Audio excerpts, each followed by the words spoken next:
God done it again. Let me testify real quick. So last year on my birthday in 2022, we were coming back from vacation and I got pulled over in Georgia. Now, mind you, I'm from North Carolina, so it's a distance. And when I got pulled over, the officer gave me a ticket and I was just like, it hit me, y'all, because I'm like, God, I don't have the money to pay this ticket. Like, we barely had money for vacation. So there's no way I have money to pay this ticket. So my court date was in January, and as January is getting closer to the court date, I'm sitting in the car and I'm like, God, I do not have the money to pay this ticket. And the Holy Spirit said, why don't you pray for the ticket to be forgiven, to be wiped out? And I said, well, okay, God, that's good. I'll pray for it to be wiped out. Now, about a week later, there's a prophetess that I watch online, and she had made a video. In the video, she said the charges will not stick. And so I took that as confirmation, y'all. I was like, okay, God, I hear you. The charges will not stick.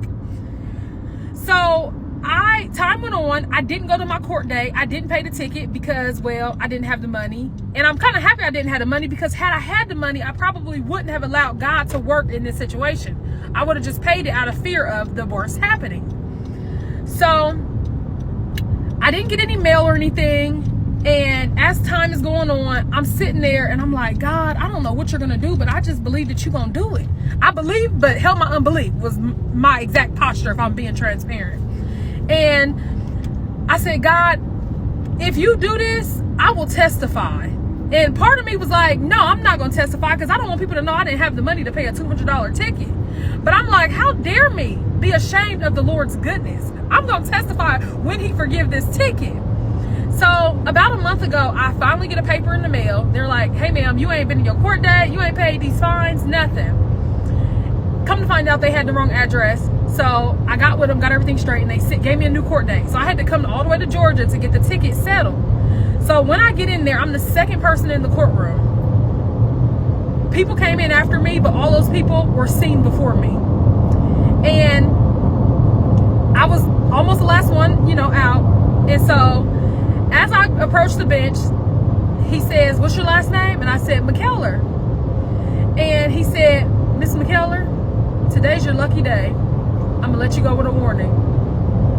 Y'all, when I tell y'all, I could have shouted in that courtroom, and everybody else who went before me, every charge stuck. I'm speechless.